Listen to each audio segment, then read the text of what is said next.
Од 6 досегашни државни обвинители, само еден го завршил мандатот. По промена на власта, секогаш следува и промена на обвинител. Секојаш при промената на јавните обвинители се користи само формулацијата, поради нестручно и несовесно работење.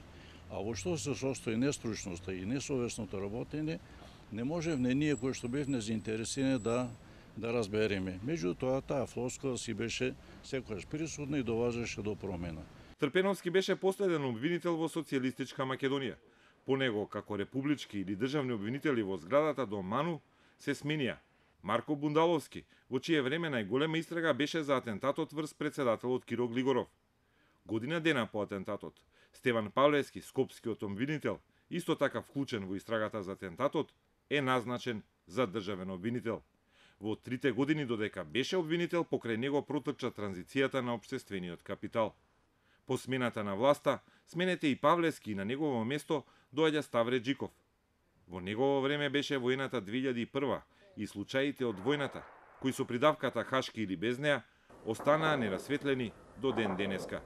Джиков беше обвинител до смената на власта, кога го смени Александар Прчевски. Во Скопје стигна од Битола и со искрениот говор дека е последната будала, ги опиша политичките влијанија врз обвинителството. Верувам дека јас бев последната будала што дојде на таа функција. Простете ми на израз. Следен не ќе има. Прчевски издржа 4 години.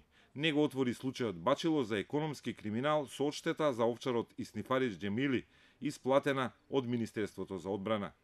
Се смени власта, новите го заменија Прчевски со Љупчо Шврговски. Тој е единствен кој издржа цел законски мандат од 6 години. Предвидено е државниот обвинител да има 6 години мандат за да преклопи најмалку 2 влади и да обезбеди независност на институцијата. Но Шврговски имаше среќа да биде првиот со цел мандат поради долготрајното владење на ВМРО-ДПМН. Кој е смислата, која е филозофијата на 6 годишен мандат? Затоа што мандатот на владата која е составена од политичката партија која што ги доби изборите 4 години, се остава еден простор на јавниот обвинител за да може покомотно, без притисоци на извршната власт, да се обавува јавно-обвинителската функција. Што значи? И после завршување на мандатот на политичката партија, која што победила на изборите, формирала влада, јавниот обвинител има мандат и понатаму уште 2 години, кој што практично значи е да дава една полна слобода за негово законито и без било какви притисоци поставување. Во времето на Шврговски беше случајот Монструм, кој се уште е актуелен. Се надевам дека полицијата врз основа на биолошките и материјалните докази што има прибрано ќе сочини квалитетна кривична пријава која што ќе можеме да ја процесуираме во најкраток можен рок. Но за прв пат во времето на Шврговски беше отворена истрага и подигнато обвинение за поранешен премиер, за Бучковски. Пред да му истече мандатот, почна да експериментира со модата и со широко раскопчани кошули. Во 2013 во јануари му го препушти обвинителското место на Марко Зврлевски. Тој пак ја немаше среќата на претходникот и во сред мандат му се смени партијата на власт. И веднаш му се заниша фотелјата.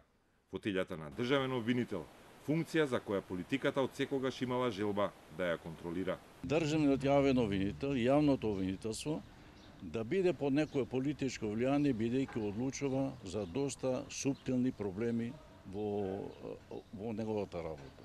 А кои се тие суптилни проблеми кои се во интерес на политичките структури? Па, државниот јавен обвинител е тој кој што дава тон. Колкав да биде обем на кривичното гонење? Кој треба да бидат офатени? Дали самосторителите на кривични дела или личности кои што од други мотиви требат да бидат на некој начин дезавуирани, односно да биде изнесено нешто кое што ќе представува можност за некоја политичка пресметка. Ја жалам што јавното обвинителство се стави во функција на политичката за да може да се речистуваат некои политички пресметки помеѓу носителите на политичкиот живот од различните политички убедувања.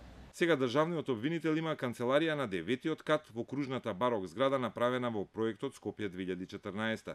Иако можеше обвинителството никогаш не отвори истрага за сделките и стиропорот на проектот Скопје 2014, кој им донесе нов дом, и го смести државниот обвинител на високо, но и височината на канцеларијата не влеа доволно храброст да се застане на пат на политичкото влијание